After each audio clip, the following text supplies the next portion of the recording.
Welcome to Cape Town News. Today is Sunday, the 25th of May, 2025. And in case you missed it, here's a recap of the top stories that made headlines in the Western Cape this past week. Political tensions erupted in the Western Cape this week as PRASA, the passenger rail agency of South Africa, unveiled its latest commuter rail recovery plan to the Provincial Parliament's Standing Committee on Mobility. PRASA reported some progress, boasting that 13 train services had been restored and that train punctuality had risen from 81.1% to 87.4% this year. Cancellations had also dropped significantly from 7.2% to 4.6%, raising hopes that the troubled rail network might finally be turning a corner. But the presentation quickly exposed deep divisions over the City of Cape Town's role in the future of rail services. PRASA's service level plan, signed late last year, outlines ambitious goals to grow daily commuter numbers from 53,000 to over 340,000 by 2026 through its Operation Bekele program. However, critics say the plan is vague and fails to provide timelines for resolving major issues, including informal settlements blocking key routes like the Central Line connecting Khayelitsha and Mitchell's Plain. But political rivals from Good and the ANC slammed the document as a non-plan, accusing both PRASA and the city of using the plan as a shield against legal action from civil society groups like Unite Behind. With billions at stake and commuters still stranded, the battle for control of Cape Town's rail future is far from over. Cape Town's Castle of Good Hope was transformed into a sea of Palestinian flags and placards on Sunday, as thousands gathered to commemorate Nakba Day, marking 77 years since the displacement of Palestinians in 1948. The peaceful rally was organized by the Palestine Solidarity Campaign, drawing Capetonians from all walks of life to stand in solidarity with those affected by decades of conflict. The event formed part of a global wave of demonstrations demanding justice for Palestinians amid escalating violence in Gaza and the West Bank. Speakers, including community leaders, artists, human rights activists, and trade unionists, called for an end to the oppression and highlighted the suffering of civilians under Israel's military operations. The PSC criticized what it described as the world's silence, while civilians, medics, journalists, and aid workers continue to suffer. Many speakers drew chilling parallels between the 1948 Nakba, which saw hundreds of thousands of Palestinians permanently displaced, and the current destruction in Gaza. Organizers stressed that the Cape Town rally was a family-friendly, non-violent demonstration open to all who support human rights.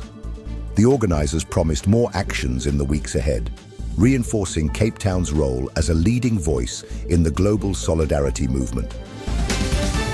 Western Cape Infrastructure Minister Tertuis Simmers has officially reopened Divisional Road 1688, famously known as the Sementpad, after a full-scale rehabilitation costing 250 million rand. The road connects Calitzdorp and Oudtshoorn within the Kannaland and Oudtshoorn local municipalities. Spanning 27.67 kilometers, the Sementpad is one of South Africa's longest surviving concrete roads. Over 50 years old, it had severely deteriorated. Engineers crushed and reused the original concrete, built new sub-base layers, and resurfaced the road with a 20mm Cape seal for durability and smoother rides.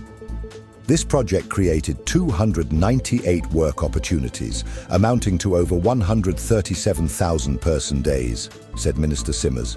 We also exceeded targets for investment in local, emerging and targeted enterprises. Structural improvements included new retaining walls, 3 widened bridges, and 124 culverts, most replaced from scratch. The upgraded road accommodates an 80 km/h speed design and is expected to improve agricultural, tourism and trade logistics across the Route R62 corridor. The executive mayor of Kannaland thanked the province for driving development in rural areas. Simmers concluded by urging drivers to respect road rules, saying, "We've built it strong. Let's use it responsibly." Cape Town's city energy teams have restored over 10,000 streetlights in just 30 days, dramatically improving street safety and cutting down backlogs across metro areas. From 26 March to 25 April, more than 29,000 electricity-related requests were resolved, marking a major service delivery success. Mayoral Committee Member for Energy, Alderman Xanthia Limburg, attributed the progress to the city's intensified streetlight focus initiative. However, she warned that theft, vandalism, and illegal connections remain persistent challenges. In some areas, stolen infrastructure must be completely rebuilt, which delays our response, Limburg noted. To combat these threats, the city is rolling out new infrastructure strategies, including replacing high-value copper with less desirable materials and converting overhead lines to underground systems to prevent tampering. The Protect Your Power campaign is being expanded to mobilize public vigilance. Community members play a key role in reporting cable theft, Limburg said. The quicker we catch it, the less damage is done. In regional numbers, 3,965 streetlight requests were completed in the east, 2,395 in the north, and 3,869 in the south. Altogether, City Energy manages more than 245,000 streetlights across Cape Town. Western Cape Premier Alan Winde has welcomed a landmark agreement that will preserve over 3,000 jobs at the Langeberg and Ashton Foods cannery. Tiger Brands has finalized the sale of its deciduous fruit division to a consortium committed to sustaining operations and employment in the Langeberg region. This positive development brings much-needed relief to LAF employees, their families, and the community of Ashton, said Premier Winde. Our priority throughout this process has been to protect jobs. The cannery is a cornerstone of the local economy, employing thousands of permanent and seasonal workers. The agreement not only secures these positions, but also safeguards numerous jobs on farms across the area. Western Cape Minister of Agriculture, Economic Development and Tourism, Dr. Ivan Meyer, emphasized the importance of the agri-processing sector, stating that protecting and growing this industry is a key part of the Western Cape government's growth for jobs strategy. This announcement comes on the heels of the latest quarterly labour force survey, which confirms that the Western Cape continues to have the highest employment rate in the country. Premier Winde added, "A job is so much more than just a paycheck. It brings dignity, purpose, and the power to change lives and communities." A visionary proposal has been put forward to transform Cape Town's infamous unfinished foreshore freeway into a 6-kilometre elevated train line connecting Woodstock to Sea Point in under 10 minutes.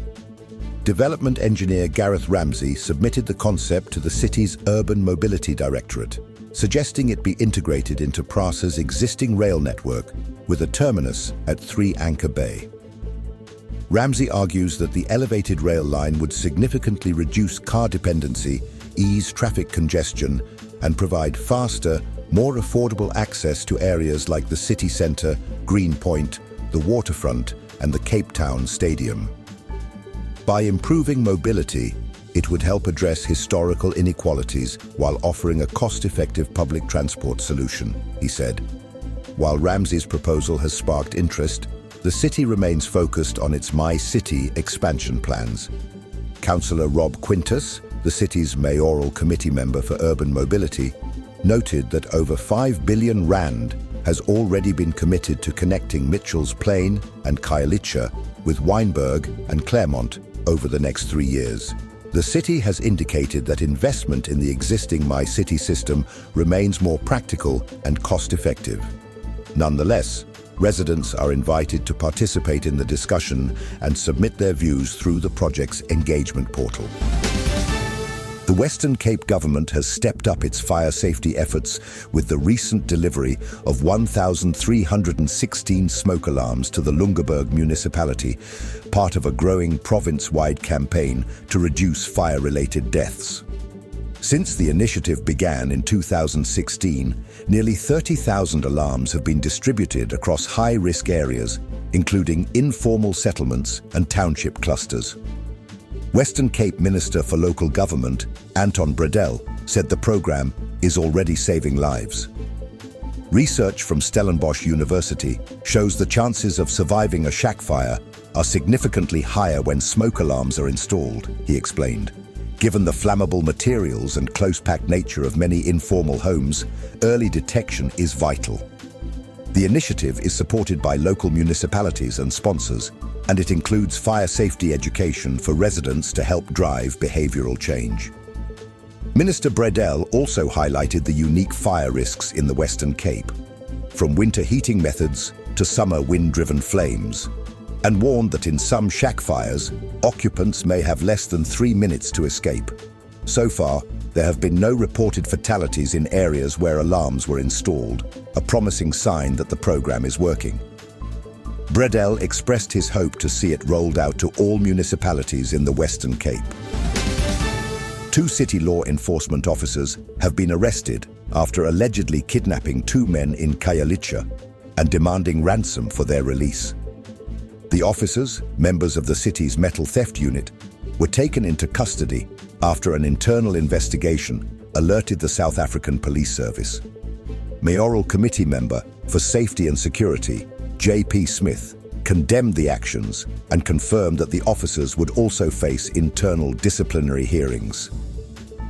The city will cooperate fully with the police to ensure that justice is served, Smith said. The arrests reignite concerns over corruption within South Africa's policing services. In a previous case in October last year, 8 SAPS officers were arrested in Milnerton for allegedly demanding protection money from local businesses. While SAPS has created specialist units like the Provincial Extortion Task Team, extortion remains a widespread issue in areas such as Khayelitsha, Philippe, and Neyunga, where business owners are often forced to pay monthly protection fees. This latest case serves as a reminder of the ongoing challenges in cleaning up law enforcement and protecting the rights of all Cape Townians. Cape Town's Water and Sanitation Directorate has responded to over 1,000 sewer blockages in Camps Bay, Bakoven, Clifton, and Sea Point since July 2023, and the main culprit is wet wipes. Between foreign items, tree roots, and grease buildup, wet wipes top the list, accounting for 26% of blockages.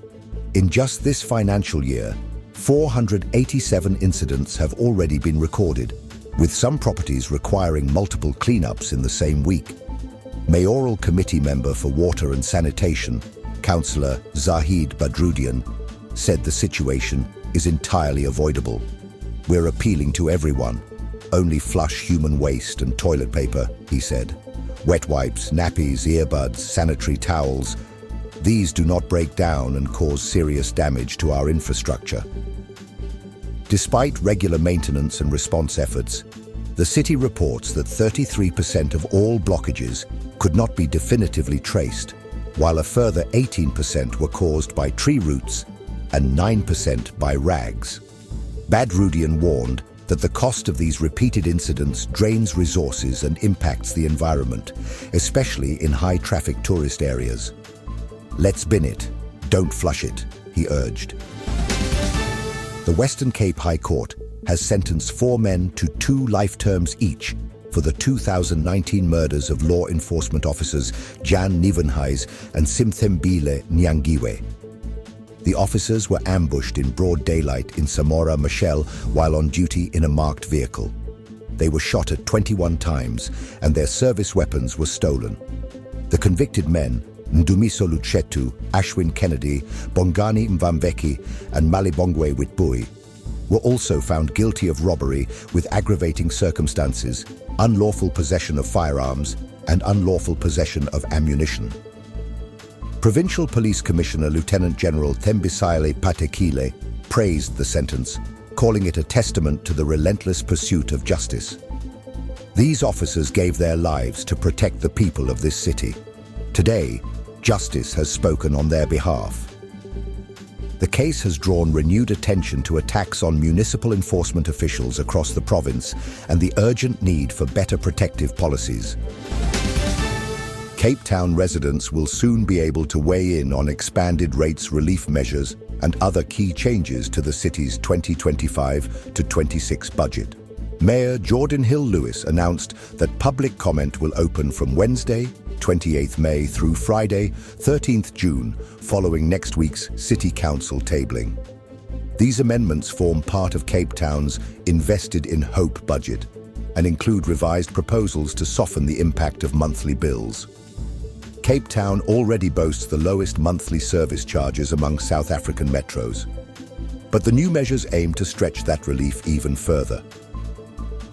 "We've listened carefully to Cape Townians," said Hill-Lewis, "and we're proposing relief to counter electricity price hikes while still protecting key infrastructure projects."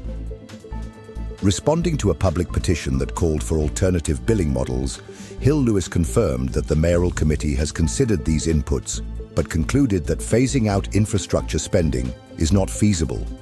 The city has committed to preserving its record-setting 40 billion rand infrastructure budgets while pursuing other means of financial relief, including adjustments to commercial tariffs. Full details will be made available on the city's website, and residents are encouraged to participate actively during the comment period. Cape Town's Kirstenbosch Botanical Gardens has earned a prestigious spot in the New York Times Style magazine's Top 25 Gardens Around the World list, a recognition of its century-long legacy and ecological significance. Chosen by a global panel of horticultural experts, Kirstenbosch was praised for being the first botanical garden in the world dedicated entirely to indigenous flora. It was established in 1913 and sits on the eastern slopes of Table Mountain, forming part of the Cape Floristic Region World Heritage Site. The panel featured global icons like French designer Louis Benech, garden editor Deborah Needleman, and architect Toshiko Mori.